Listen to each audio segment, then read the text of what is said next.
I had no backer, no plans of working on a cruise ship. But one random night, while working as a bartender, someone changed my life. If you're a tourism, hospitality, culinary, or HRM student, this story is for you. Hi everyone, my name is Tintin, and today I'm going to share my real journey from being an HRM student to getting an opportunity to work on a cruise ship. And trust me, this is something that can happen to you too. I finished Bachelor of Science in Hotel and Restaurant Management in St. Paul College of Manila. After I graduate, I did what most people do. I applied to hotels and restaurants. It wasn't easy at first, but eventually I got hired as a waitress. And later on, I become a bartender at Outback Steakhouse under Bistro Group of Companies, sister company of TGI Fridays, Italianis, and many more. Sadly, Outback Steakhouse is no longer here in the Philippines, but that's where my skills were truly developed. Honestly, at that time, I had no plans of working on a cruise ship. I was already content with my job.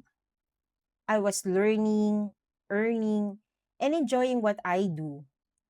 Sometimes you think you're already on the right path, but life has something bigger prepared for you. One night, while I was working at the bar, I had a guest. I simply gave my best service. Nothing special. For me, it was doing my job. But for him, he noticed it. After that night, he approached me and said, "Come to my office and bring your updated resume."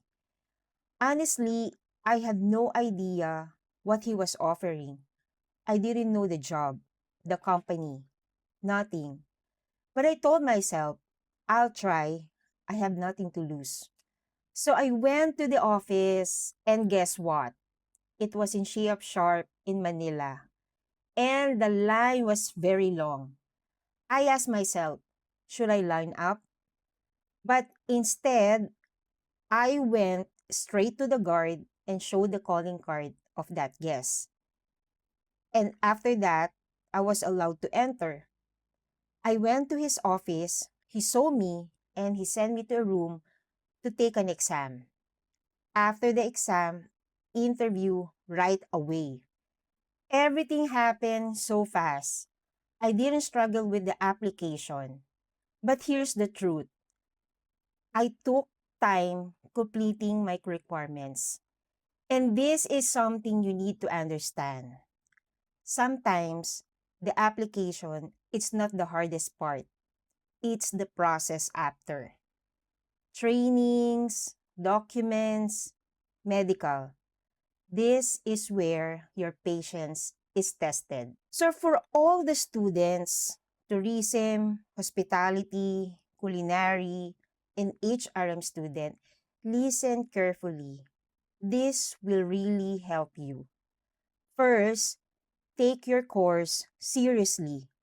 This is not just a diploma. This is your foundation. Everything you're learning right now, you will bring that with you to the cruise ship. Second, gain experience. Don't rush. Do not rush going on board a ship. I know it's exciting. High salary, traveling the world, but if you're not ready, you will struggle. Work first in hotels, restaurants, or anywhere related to your field because experience will teach you how to handle difficult guests, how to work under pressure, and how to stay professional even when you're tired. If you cannot handle pressure on land, how much more in the middle of the ocean? Third, develop your communication, especially your English. It's not enough that it's okay. You need to be confident. You need to be clear. Practice every day. Speak in English. Watch English content. Don't be afraid to make mistakes because it's better to make mistakes while practicing than to panic during the actual interview. Fourth, build mental strength, not just skills, but a strong mindset. Because the reality is, long working hours, homesickness, pressure, there will be days when you feel tired and days when you want to give up. But if you're mentally strong, you will survive. This is not just a job, this is a test of character. Fifth, attitude is everything. No matter how skilled you are, if your attitude is weak, you won't last. Be respectful, humble, willing to learn. On a cruise ship, it's all about teamwork. There is no me, only we. Six, be ready when opportunity comes. Just like my story, I don't look for the opportunity. It came to me. But I got it because I was prepared. I had the skills, the experience, and I gave good service. So when opportunity knocks, you don't prepare, you respond.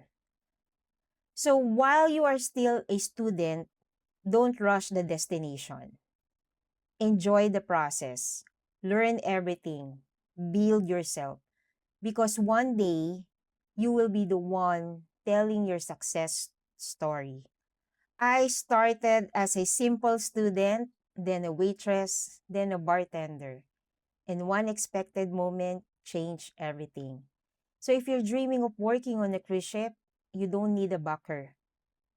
Sometimes all you need is preparation, good service, and the courage to say, I'll try. If you found this story inspiring, don't forget to like, share, and subscribe, and comment below. What course are you taking? And it is your dream to work on a cruise ship. I'd love to hear your story.